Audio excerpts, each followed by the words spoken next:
Bonjour et bienvenue à cette nouvelle vidéo hebdomadaire consacrée donc à l'analyse des marchés des différentes matières premières et des actions. Donc désolé, la semaine dernière j'étais rentré complètement fatigué, claqué de mes différents déplacements. Donc finalement j'ai pas fait la vidéo. Bon, c'est pas bien grave. Il y avait pas mal d'occasions. Ce qu'on avait pu dire en fait il y a 2 semaines, il y a énormément de scénarios qui se sont réalisés. J'ai reçu beaucoup d'emails de remerciements. Donc c'est moi qui vous remercie de me suivre.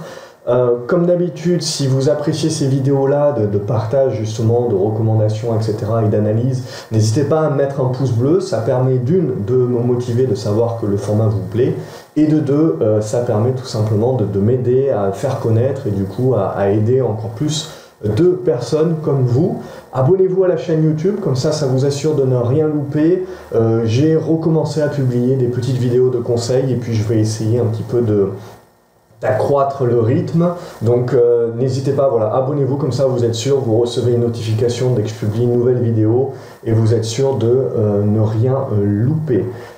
Aussi, ce que je voulais vous dire, c'est que c'est le moment idéal, on va le voir dans les analyses, etc. Mais je pense qu'on est revenu dans un moment, dans un point pivot, où surtout pour les portefeuilles long terme, donc outre le fait qu'il y a toutes les lois de finances 2018, etc., avec la taxation supplémentaire sur le PEA, etc., je pense que ce qui est très important, voilà, c'est de certainement profiter de ces moments où on a connu un très très fort rallye sur le CAC 40, sur les places boursières occidentales, pour faire un point sur son portefeuille long terme. Si vous avez un portefeuille long terme, ou même si vous n'avez pas un portefeuille long terme, c'est le moment, je pense, de faire le point, c'est le moment en fait de vous former. Et c'est pour ça, pour celles et ceux qui le savent déjà, j'ai sorti une formation qui s'intitule Avenir PEI pour plan épargne intelligent, pour vous apprendre justement et vous former à détenir et à gérer vous-même votre portefeuille long terme, selon donc une stratégie long terme, avec des arbitrages, et donc savoir comment arbitrer, comment acheter, quand acheter, et puis comment et quand vendre, et quels produits utiliser, et puis comment les utiliser selon ces arbitrages. Donc cette formation-là, en fait, elle a également des screeners qui vous permettent de détecter directement des actions, des trackers, et tout simplement, je vais profiter du week-end pour la mettre à jour, pour justement, parce que je pense qu'on est revenu à un tournant, et donc comme je vais la mettre à jour, toutes les personnes qui ont déjà la formation vont recevoir une notification, et donc pour cette mise à jour qui sera totalement gratuite pour eux, comme d'habitude, fidèle à ma promesse. Et pour toutes les personnes qui n'ont pas encore portefeuille long terme ou qui ont un portefeuille long terme, je vais remettre au prix de lancement cette formation, donc ça sera mardi. Et pour les élèves de l'académie qui n'ont pas cette formation-là, les élèves de l'académie des graphes recevront également un code qui leur permettra d'avoir 20% de réduction supplémentaire. Je referme la parenthèse et on attaque tout de suite donc avec le CAC 40. Donc il ne s'est pas passé grand chose, si ce n'est qu'on a été dans la continuation haussière, je veux dire, on n'a pas de grosses surprises dorénavant, on est repassé au-dessus des 5240 points, 5260 points, donc au-dessus de ce niveau-là, on reste haussier à moyen terme, au-dessus des 5140 points, on reste haussier à long terme. À court terme, par contre, on voit qu'on commence un petit peu à patiner sur cette résistance aux alentours des 5380 points. On a eu des stats américaines sur le chômage qui sont donc meilleures, et donc forcément ça laisse envisager que la Fed va remonter ses taux selon son plan et va continuer un petit peu la réduction de son bilan. Donc à court terme, les marchés n'apprécient pas, et on en profite pour lancer une consolidation qui est justifiée, qui est saine, puisque on a quand même connu un mois de rallye très très fort, donc c'est normal que l'on consolide, qu'on reprenne le souffle. On va avoir des niveaux de support sur les 5350 points et sur les 5330 points. Au-dessus de ces niveaux-là, c'est une simple consolidation à plat que nous vivons, et la priorité et le scénario à privilégier sera la cassure haussière pour les 5420 points. Si on consolide un peu plus profondément, on reviendra très certainement vers la zone des 5310 points. Ça sera pour moi l'autre niveau support. Quoi qu'il en soit, Que l'on consolide ou pas, on reste dans une nature tout à fait haussière. On ne remet absolument rien en cause, hein, ça ne sert à rien de paniquer. C'est vrai que ça fait un mois qu'on a connu quasiment que des séances de hausse, et donc on a vu pas mal de personnes paniquer aujourd'hui pour une consolidation, une simple consolidation. Maintenant, c'est vrai qu'on a énormément de valeurs qui ont connu des très très gros rallyes et qui sont arrivés sur des niveaux importants. Alors pensez à sécuriser vos gains, ne vendez pas la totalité de vos positions puisqu'on n'a pas de signaux de vente, hein, mais par exemple sécuriser la moitié de vos positions, sécuriser la moitié du gain, c'est toujours ça de prix et ça vous permet avec l'autre moitié de surfer sur la tendance et puis de voir venir. Donc ça c'est pour le CAC 40, on n'a pas de gros changements. L'indice que je regardais, je vous disais, on bute pas mal sur le Nasdaq, sur les 6000 points. Il va falloir casser à la hausse très rapidement pour éviter justement de faire douter les investisseurs. Vous voyez, il n'y a pas eu de doute. On a non seulement cassé au niveau des indicateurs, mais on a également cassé à la hausse cette résistance des 6000 points. Le seul petit bémol que je vois, c'est que les volumes ne sont pas non plus fantastiques, ne sont pas non plus énormes. Donc cette cassure, c'est le seul petit bémol. On a la cassure, on a le breakout, mais ça ne se fait pas avec un entrain et une force folle. Donc pour moi, on reste haussier tant qu'on est au-dessus des 6000 points. On rentrera également dans une consolidation, ce qui favorisera un petit peu une consolidation un peu plus profonde sur le CAC 40 également. Si jamais, en fait, eh ben, on invalide ce breakout et on repasse sous les 6000 points. Donc ce sera à observer, mais tant qu'on reste au-dessus des 5900 points sur le Nasdaq, on reste également dans une dynamique haussière. Au niveau donc du coup du Brent, forcément le Brent, ça faisait déjà une semaine que l'on avait touché suite à la cassure de notre oblique baissière, hein, que je vous présente maintenant depuis de nombreuses semaines, et on avait privilégié la cassure, et justement c'est ce qui m'avait poussé à avoir un scénario positif sur le CAC 40 également, et à continuer d'être massivement à l'achat. On a atteint cette résistance ici des 59 $, et on voit qu'on a eu un reflux assez puissant qui est revenu sur notre ancienne oblique baissière, intermédiaire, cassé à la hausse, donc qui joue un rôle de support. On voit qu'on tergiverse pas mal, on tient ce support-là, donc ça sera à observer la semaine prochaine. Si on venait à lâcher cette zone des 54-55 $, ça mettrait un petit bémol supplémentaire et une consolidation un peu plus poussée également à entrevoir sur les indices. Et pour le moment, d'une manière moyen à long terme, comme pour les marchés, sur le Brent, donc sur le pétrole, on reste haussier. Évidemment, le déclenchement du signal d'achat et du retournement haussier beaucoup plus long terme adviendra de la cassure des 59-60 $. Donc du coup, avec ces stats qu'on a eu et la petite consolidation, eh ben, on a l'or qui nous a fait une mèche basse et donc confirme son niveau de support sur les 1260 $. Donc comme je le disais, 1240, 1260 $ pour moi, c'est un gros niveau de support. Tant qu'on est au-dessus, on continue à être dans une correction certes, mais qui est à la mesure. C'est ce que l'on voit souvent sur les matières premières, hein, ça reste volatile et les retracements sont souvent de 50 à 60%. Et les retracements sont beaucoup plus incisifs et violents que sur les actions par exemple. Encore, ça dépend évidemment quelles actions. Mais là, en l'occurrence, voilà, on avait touché notre oblique baissière de long terme, on a reflué, on est en train de revenir vers cette grosse zone de support, dans la zone des 1240 à 1260 $, au-dessus de laquelle on conserve un scénario haussier à long terme sur l'or. La même chose sur l'argent, hein. On a cette belle mèche ici, hein. mais comme on le voit, on a quand même des sérieux niveaux de résistance aux alentours des 17 $, 17,10 $, dont il faudra à nouveau s'affranchir pour relancer la dynamique haussière, hein. Pour le moment, c'est un simple rebond technique. Et du coup, l'euro-dollar aussi a trouvé un soutien dans la mise en place de sa consolidation également, a trouvé un soutien sur la zone des 1,1660, donc support horizontal. On peut commencer potentiellement à envisager une épaule tête-épaule, hein, donc la deuxième épaule serait encore à former, et donc on pourrait entrevoir un rebond. Du coup, ce scénario-là, dans le système des vases communicants, cette épaule tête-épaule-là, si elle venait à casser par la baisse, nous renverrait très certainement vers la zone des 1,13 Et du coup, ça devrait également motiver une hausse supplémentaire sur les indices si on part de ce principe-là avec un tel scénario baissier donc sur l'euro-dollar, avec cette épaule tête-épaule. Mais bon, il faut encore attendre. Pour le moment, on n'a pas la deuxième épaule, donc la figure ne peut pas être validée.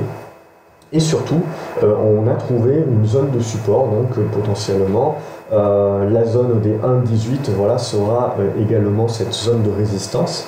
Ce qui va être très intéressant, c'est que tant que l'on reste sous les 1,18, on a simplement, je dirais, un rebond technique sur l'euro-dollar qui reste dans une consolidation. Et du coup, les indices européens, eux aussi, devraient demeurer dans une consolidation. Donc, ce qu'il va falloir observer, c'est la zone des 1,18 et 1,1880, ce que l'on voit ici, 1,1860, 1,1660, pardon. Si on casse à la baisse les 1,1660, on relance plus des velléités haussières. Et si on recasse à la hausse l'euro-dollar, sur les 1,1860, là par contre on devrait revenir très certainement vers les 1,20, 1,21 et puis certainement pouvoir viser les 1,23 qui évidemment laisserait planer pas mal de doutes sur les indices qui certainement lanceraient leur consolidation un peu plus poussée, un peu plus poussive, mais encore une fois qui ne remettrait pas en cause la tendance haussière de long terme. Donc euro-dollar, ce sera à observer également. Maintenant, si on passe au niveau des actions, alors je vais faire le point sur les actions qu'on avait pu voir donc il y a 2 semaines, que j'avais pu vous proposer il y a 2 semaines, et également donc rajouter quelques actions. Évidemment, les opportunités commencent à se faire rares, hein, puisque d'une part, la plupart des opportunités qu'on avait pu analyser ensemble et que j'avais pu vous recommander, la plupart sont parties déjà, et donc les dernières sont plutôt, on va dire, les plus faibles, donc pas forcément les meilleures opportunités. Et on commence à arriver sur des niveaux assez élevés sur pas mal de titres. Néanmoins, il y a des opportunités. On commence avec Adocia, par exemple. Donc Adocia, tendance baissière long terme, mais à plus court terme, on est en train de travailler, on voit, notre résistance oblique avec des volumes. Je pense que ça devient très intéressant pour jouer la mise en place d'un retournement haussier, avec objectif sur les 18,10 € à 19 € dans un premier temps, et dans un second temps, si la spéculation s'empare du titre, un retour sur les 22 €. À suivre donc, pour moi, c'est assez intéressant. Arcos également, on arrive au bout de la figure, on commence à avoir des volumes. Donc la cassure des 71 centimes d'euros qui a eu lieu en cette fin de journée devrait pouvoir relancer la hausse, mais on a un gros niveau de résistance, on le voit, sur cette zone des 76-77 centimes d'euros. Si on venait à passer, on pourrait éventuellement, si on a des gros volumes comme ça, revenir dans une spéculation assez importante sur le titre, qui pourrait nous faire revenir dans cette zone des 90-95 centimes d'euros. Mais bon, en attendant, ce qu'il faut, c'est déjà valider la sortie des 71-72 centimes d'euros, et derrière les 76-77 centimes d'euros en résistance importante intermédiaire.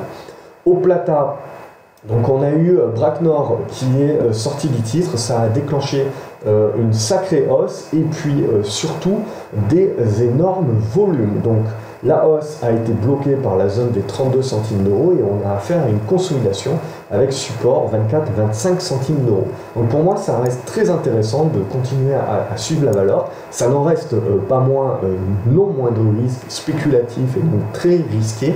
Mais on est en train de revenir, tant que l'on conserve ces 24-25 centimes d'euros, on est en train de construire finalement une phase de retournement qui pourrait se valider et donc permettre de rallier la zone des 37 à 38 centimes d'euros. Ça reste bien évidemment très spéculatif. Aviation Latécoère, qui était une action que je vous avais proposée il y a 2 semaines, mais il y a surtout plusieurs semaines de ça, on avait pu se positionner correctement. Le titre est parti complètement berserk dorénavant, si vous n'avez pas déjà fait, il est temps de prendre au minimum 50% de vos profits sur ce titre. Vous voyez, on a quasiment plus de 1,50 € de hausse par rapport au moment où j'étais devenu positif sur le titre. Axway Software, là par contre, à long terme, c'est niette, mais à plus court terme, je pense qu'il y a quelque chose à jouer sur la cassure de cette oblique-là à la hausse. Vous devriez avoir au moins la mise en place d'un rebond technique sur lequel on pourra viser la zone des 23,50 € à 24 €. Évidemment, scénario caduc si on casse par le bas cette figure en biseau descendant. Donc, si vous cassez par le bas ici, ça sera caduc. Biofitis, ça c'est une autre valeur sur laquelle on était très positif. Magnifique construction, vraiment cas d'école. Regardez les volumes faramineux ici, cassure de notre oblique baissière de long terme et plusieurs élèves de l'Académie des Graphes qui ont des profits entre plus 30 et plus 60% sur cette valeur-là. Inutile de dire que l'Académie pour l'année est déjà remboursée, donc bravo à eux. C'était un cas d'école, on avait pu justement la suivre dans l'Académie. Donc ça c'est super. Et on a maintenant le niveau très certainement des 6,60 € en résistance horizontale. Karma, donc ça a tendance baissière long terme également. Pour moi, donc il y a juste un rebond technique éventuel à jouer. Ce rebond technique, ce qui m'intéresse, c'est le pic de volume aujourd'hui. Vous voyez, il y a eu une news.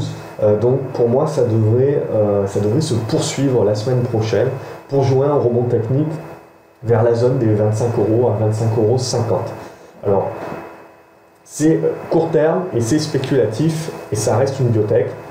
Donc voilà, c'est uniquement pour du trading de court terme. Carrefour également, à long terme c'est niet, mais à plus court terme, on avait eu quelque chose d'assez intéressant avec la rumeur Amazon, puis finalement c'est Leclerc qui a tout raflé.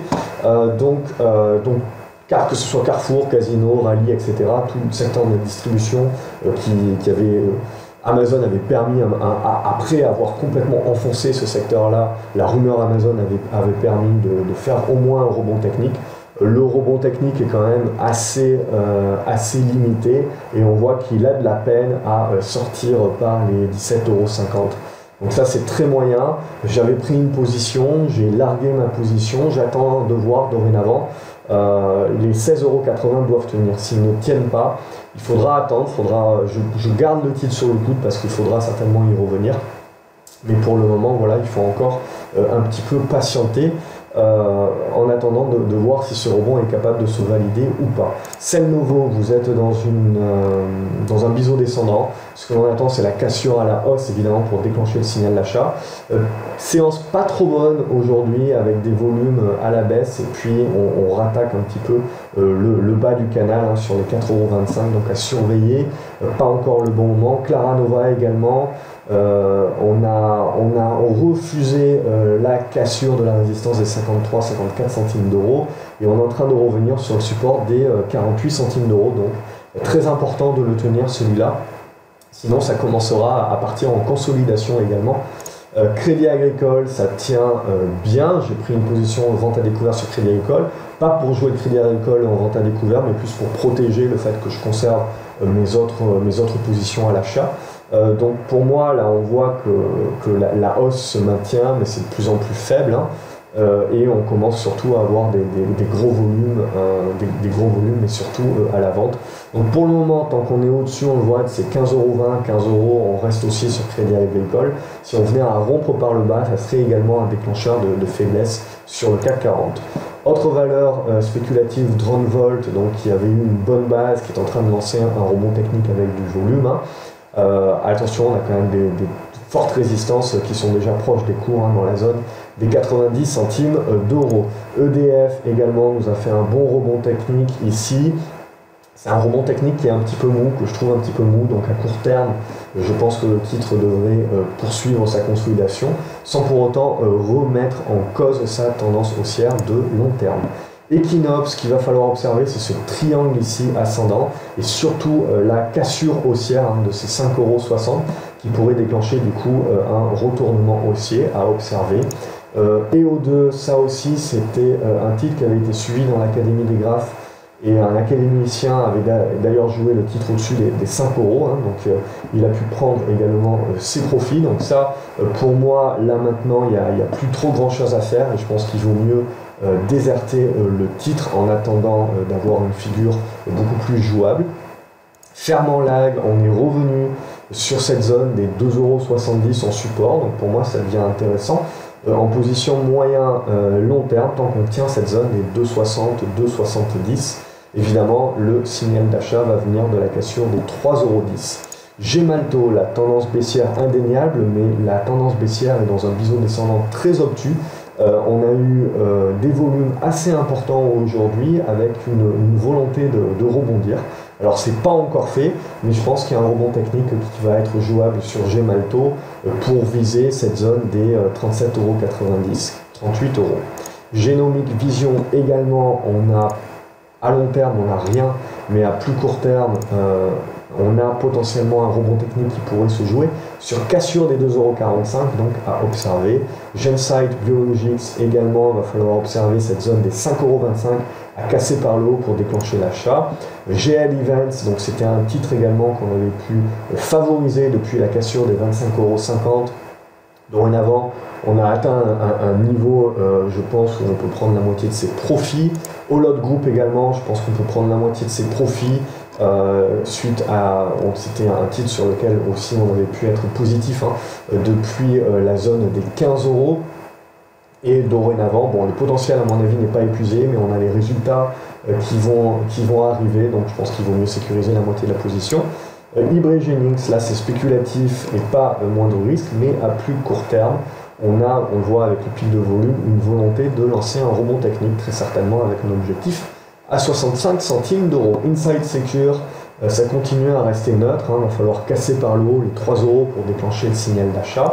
ITS Group également, plutôt positif, attention, on a des volumes aujourd'hui, mais on voit qu'on n'a pas tout le temps des gros volumes, ce qui fait que quand même les mouvements sont assez erratiques et du coup on a un carnet d'ordre qui est assez vide, donc pas beaucoup de liquidité sur le titre. Mais ce qu'on peut observer, c'est que néanmoins graphiquement ça peut être intéressant comme valeur, surtout on le voit, qu'on n'est pas loin de faire un breakout, une cassure à la hausse de cette oblique haussière là qui pourrait déclencher donc un nouveau signal acheteur. Cardan, c'était la valeur que je vous avais proposée il y a 2 semaines, valeur spéculative pour un deuxième effet qui se coule. Cet effet qui se coule a été monumental. Voilà, donc là pour le moment maintenant après il faut la laisser digérer, il faut la laisser construire dorénavant. Mais voilà, c'est le type d'effet qui se coule que l'on peut avoir. Une autre valeur que je pense que j'avais proposée, je me souviens plus trop, je l'avais vu mais personnellement je l'ai loupé aussi de toute manière, mais il y a quelques personnes qui suivent, qui l'ont eu grâce au screener GraphCO et aux indicateurs, et donc voilà, c'était là aussi un bon retournement. Évidemment c'était impossible de prévoir que ça allait péter aussi haut, mais voilà, c'était possible de jouer le rebond qui s'est transformé complètement en raz-de-marée euphorique. Donc voilà, là aussi je pense que si vous n'avez pas déjà pris vos profits, il est temps. Mais voilà, concrètement vous voyez les pics de volume, c'est assez impressionnant. Voilà un petit peu des trades qui suffisent tout simplement à vous rembourser toutes les formations que vous pouvez, et les screeners, les indicateurs et tout ça. Donc c'est toujours assez intéressant. Monakia, donc là on est dans une consolidation. Ce qui va nous intéresser, c'est le débordement des 2,70 € qui devrait potentiellement permettre de pouvoir relancer un petit peu un rebond vers la zone des 2,90 €. Metabolic Explorer, c'est pas fait encore, c'est pas très propre, ça manque de volume, quoique les volumes sont un petit peu en hausse. Ce qui m'intéresserait, c'est un débordement des 2,38 € pour m'intéresser à la valeur. Nexan également, on avait été très positif dans cette zone-là pour jouer la cassure et puis le rebond. Dorénavant, on a atteint l'objectif. Le titre devrait consolider dans cette zone ici, comprise entre les 49,50 € et 50,70 € qui pourra être éventuellement une zone où on pourra revenir sur le titre. Ce qui va nous intéresser à long terme, évidemment, c'est la cassure de cette oblique baissière qui relancerait la hausse long terme sur le titre. Nokia, c'est un titre qui m'intéresse pas mal. J'ai largué ma position aujourd'hui pour mieux la reprendre plus tard. J'attends encore un petit peu, on n'est pas encore au bout de la figure, mais évidemment, la relance haussière ne se fait que sur cassure de cette oblique baissière-là, et il faut encore attendre quelques chandeliers pour avoir un peu plus de maturité sur le titre. Mirstar continue ses bonnes œuvres. Pour moi, on est haussier sur le titre au-dessus des 6,20 €, 6,30 €. Il pourrait y avoir légèrement une consolidation sur le titre, mais pour moi, tant qu'on tient ces supports-là, ça sera plutôt une possibilité d'accumuler le titre. Au-deuxième également, ça tient plutôt bien, mais il va falloir casser cette zone des 1,47, 1,48 € pour déclencher le signal d'achat.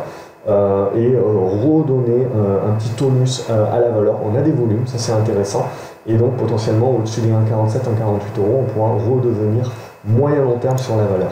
En co-design, on est baissier à long terme, mais à plus court terme, on a des volumes, et donc potentiellement, je pense que sur cassure de cette zone des 11,70 euros, on peut jouer un rebond haussier, très certainement vers cette zone des 12,70 euros, 12,80 euros. Orchestra Prémaman, c'est baissier long terme également, mais comme beaucoup de canards boiteux, on a des velléités de rebond technique tout du moins, donc ça c'est pour les âmes sensibles de s'abstenir. Mais ce qui nous intéresse, voilà, c'est qu'on a un rebond technique qui pourrait dans un premier temps revenir sur la base de ce biseau descendant là, 5,60 €, 5,70 €. Spéculativement derrière, si on arrive à casser, on devrait pouvoir revenir dans la zone des 5,80 €. Et si ça devient vraiment très très spéculatif, la zone des 6,20 € pourrait être visée. On a eu quand même pas mal de volume, donc à confirmer la semaine prochaine. Mais il y a un certain intérêt sur le titre pour au moins du rebond technique. Paro, donc moi ce qui m'intéresse pas mal, c'est qu'on est revenu sur la base de notre triangle symétrique qui a servi de support. Donc ça c'est positif.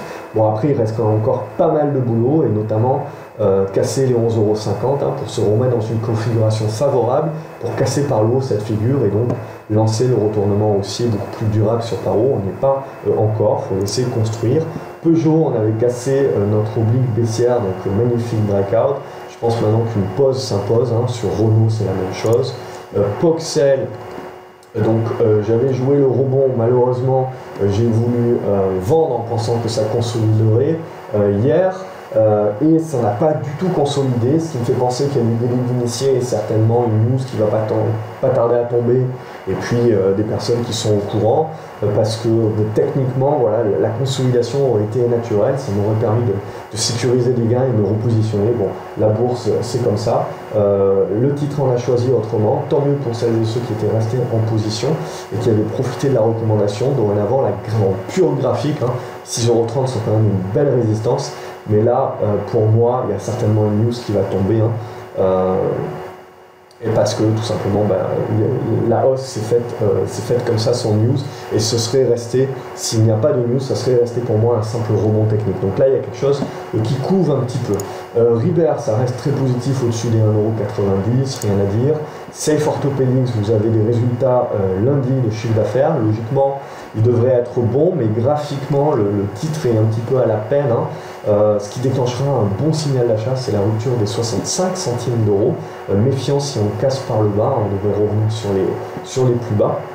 Sanofi, on reste haussier, en continuation haussière. On arrive sur les niveaux de résistance aux alentours des 86,50 €, 87 €. Mais voilà, tant qu'on reste au-dessus de cette zone des 84 €, on reste positif. Sensorion, c'est une autre valeur quand on était dans un biseau descendant, on avait une hausse des volumes, et donc là, pareil, on a pu jouer un rebond technique qui s'est mis en place sur cette seule journée. Donc j'ai d'ores et déjà pris la moitié de mes profits, je garde l'autre moitié pour éventuellement jouer cette zone des 5,15 € de manière totalement spéculative, à moins qu'il y ait une news évidemment. Solocal également a trouvé une zone de résistance sur la zone des 1,04 €, et donc a lancé une correction. Correction pour moi qui ne remet pas en cause la tendance haussière. Alors on peut tracer plusieurs choses, on peut le voir comme ça sur le titre d'une part, donc avec un support ici sur la zone des 96 centimes d'euros. Si on casse ce support là, on aurait un dernier rempart sur les 94 centimes d'euros. Si on repasse sous les 94 centimes d'euros, ça recommencera à être un petit peu tendu. On constate en tout cas bien que Solocal, ça va devenir très intéressant à long terme si on repasse au-dessus des 1,05 €. C'est ça qu'il faudra observer. Stentis également, c'était un rebond technique que j'avais pu proposer dans la semaine. Là aussi, il s'est fait très très rapidement, et donc l'objectif qui était sur les 1,90, 1,92 a été atteint. Donc j'ai personnellement pris mes profits là-dessus. Vous voyez ce pic de volume là, en règle générale, c'est que le titre ne va pas s'arrêter à ce simple rebond technique. Vous allez avoir un deuxième effet qui se coule, donc un deuxième départ. Maintenant, voilà, il faut éviter d'essayer de surpayer le titre, attendre la consolidation avant de se replacer. Certainement, la semaine prochaine, ça redeviendra intéressant. Supersonic, elle, c'est un peu plus la force tranquille, mais vous voyez un petit peu les pics de volume. Là aussi, pour moi, ça se construit bien. C'est une bonne tendance en retournement haussier. C'est une bonne valeur qui devient moyen-long terme. Donc pour moi, c'est une valeur à conserver, qui a bien construit sa hausse, donc ça, c'est très intéressant pour un investisseur. Technicolor, pour un investisseur niet, mais pour un spéculateur, là aussi, vous voyez, on a fait une bonne mèche basse, on a réintégré notre biseau descendant, ce qui fait qu'on devrait avoir un rebond technique. Ce rebond technique, il va avoir fort à faire dans cette zone des 3 euros, 3,05 €, hein, ça risque d'être un petit peu long à construire. Ensuite, on a Technip. Donc Technip, là aussi, on reste dans un rebond technique. Par contre, voilà, on est dans une consolidation. Moi, ce qui m'intéresse, c'est de voir la pertinence de cette oblique baissière-là, si elle joue un rôle de support. On avait ce gap-là, potentiellement, donc, à refermer, 22,99 €. Voilà. Et donc, moi, ce que j'aimerais, c'est que le titre me prouve trouver des niveaux de support dans cette zone des 22,80, 22,90 avant de me repositionner. J'ai pris mes profits sur la position court terme que j'avais acquise. Par contre, sur la position long terme, je reste en position. Terradiag également, pour moi, ça c'est quelque chose de très intéressant. J'aime bien quand on a un bon pic de volume qui permet de lancer un premier rebond et puis derrière que la consolidation se fait comme ça, de manière plate, de manière tranquille. Ça veut dire que l'on va très certainement lancer un second assaut, ce que j'appelle le second effet qui se foule. Celui-ci aura comme objectif de refermer ce gap ici dans la zone de 2,80 €. TXL également, donc là on est en train de consolider, pour moi aussi, c'est un second effet qui se foule potentiel dans cette zone ici, les 1,60 €, 62 à conserver. Et le second effet qui se foule, je le verrai bien venir sur la zone des 2,15 €, 2,20 €. Évidemment, s'il y a news, on reviendra à mon avis refermer ce gap ici dans la zone des 2,50 €. Valeur très spéculative, donc taille de position à adapter, bien évidemment. Valneva également, force tranquille, on attend. Là, la cassure de la zone des 2,95 €, 3 € pour déclencher un signal d'achat. Ça commence à devenir très intéressant, mais il va falloir un peu plus de volume, certainement une news, pour casser ça avec un peu plus de violence. Et finalement, je termine avec Visiomed. Alors là aussi, une valeur très très risquée, mais à court terme, qui semble trouver une base dans cette zone des 1,15, 1,18. Alors là aussi, le signal d'achat, on a eu 2 pics haussiers. On n'a pas eu le troisième pour le moment, mais sur débordement des 1,25 qui devrait arriver, on viserait très certainement les 1,43 €, 1,44 € pour ce troisième-là, à moins qu'il y ait une news évidemment et que la spéculation puisse s'emparer du titre, hein, c'est toujours possible. Et à ce moment-là, on pourrait viser bien plus haut jusqu'au 1,85 €. Évidemment, c'est très spéculatif à ce moment-là. Ce qui m'intéresse, c'est quand même qu'on a de gros pics de volume à chaque fois qu'on a des hausses, et sur les consolidations on a très peu de volume. Donc même si le titre est très spéculatif, même si fondamentalement c'est pas exceptionnel, la trésorerie également est pas exceptionnelle, graphiquement parlant, voilà, je pense que ça peut valoir le coup d'avoir une position sur Visiomed. Voilà ce que l'on pouvait dire cette semaine. Donc vous le voyez, on a surtout des opportunités de rebond technique, un petit peu les derniers canards boiteux qui nous restent. Parce que tout simplement, la plupart des choses qui devaient monter sont déjà bien montées, on devrait avoir une consolidation. On va se retrouver, je pense, très rapidement un petit peu sur des niveaux pivots. D'un point de vue long terme, c'est pour ça, je pense qu'Avenir plan d'épargne intelligent, et c'est très intéressant, voilà, de se former. Je pense qu'on arrive dans un moment de marché, justement, où c'est le moment de se former pour pouvoir ensuite être réactif sur le premier trimestre 2018. Premier trimestre 2018 qui devrait être un trimestre un petit peu vraiment pivot sur des tendances un peu plus moyen-long terme. Donc voilà, mardi, je ferai donc le lancement de Avenir PUI à son prix de lancement. Les personnes qui l'ont déjà, vous recevrez les mises à jour que je vais faire. Et donc n'hésitez pas à mettre un pouce bleu si vous aimez ces vidéos-là, pour me motiver d'une part, et puis pouvoir également aider d'autres personnes à découvrir la chaîne.